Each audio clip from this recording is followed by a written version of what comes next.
Okay, let's think about the top 5 mistakes that an auditor might make.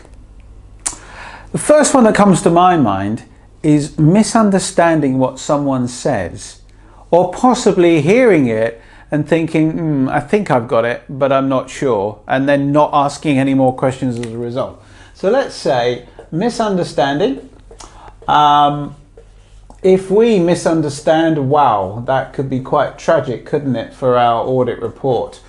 So if you hear something and you're not sure, please go back and say, look, I'm sorry, I don't quite get it. Could you treat me like I've just joined your area? You know, just plead ignorance and get them to re-explain. Please don't walk away with any misunderstandings.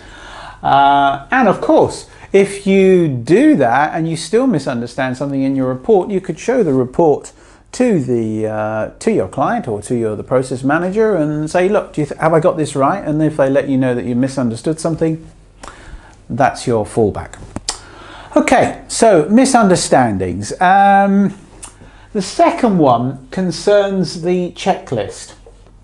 Now, why do we write audit checklists? Well, it's so that we don't forget important stuff. So we'll have a list of things to discuss. And the mistake might be that we forget to ask a question based on the response we get from the person we're talking to. So we've got a list of things in our checklist and we're going through them, but we don't actually ask anything else. In other words, the checklist completely dominates the conversation. So don't let that happen. Look at the first item on the checklist and have a normal conversation, because sometimes people in auditing forget to be kind of normal and just have a normal conversation with someone. They just read out like it's a script. So try and avoid that. Okay, so that's your checklist.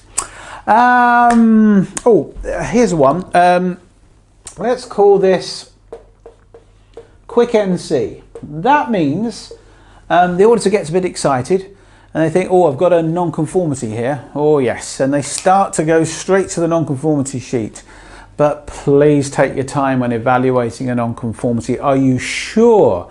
Are you sure it's a nonconformity? You don't want to get it wrong. You don't want to call it one that isn't. So make sure you keep looking for evidence of conformity before you make sure it is or you'll be sure it is a nonconformity. Make sure you got the evidence and get agreement. You know, get agreement with someone, maybe the process owner or the department head. Okay, so that's about nonconformity. Oh yes, let's call this My Book of Standards, MBS, My Book of Standards.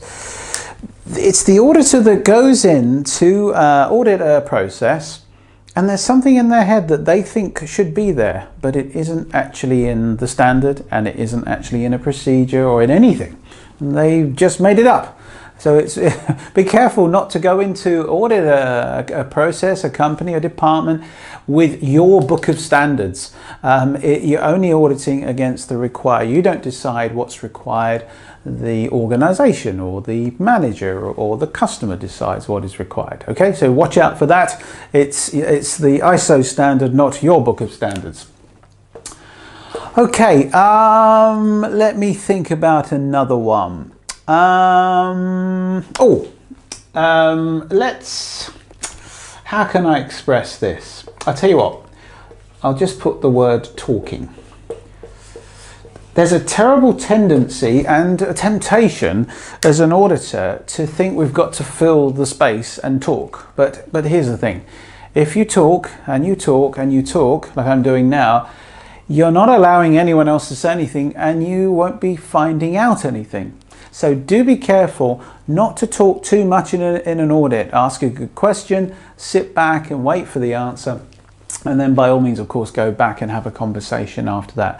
But do be careful, talking too much, you won't get any answers.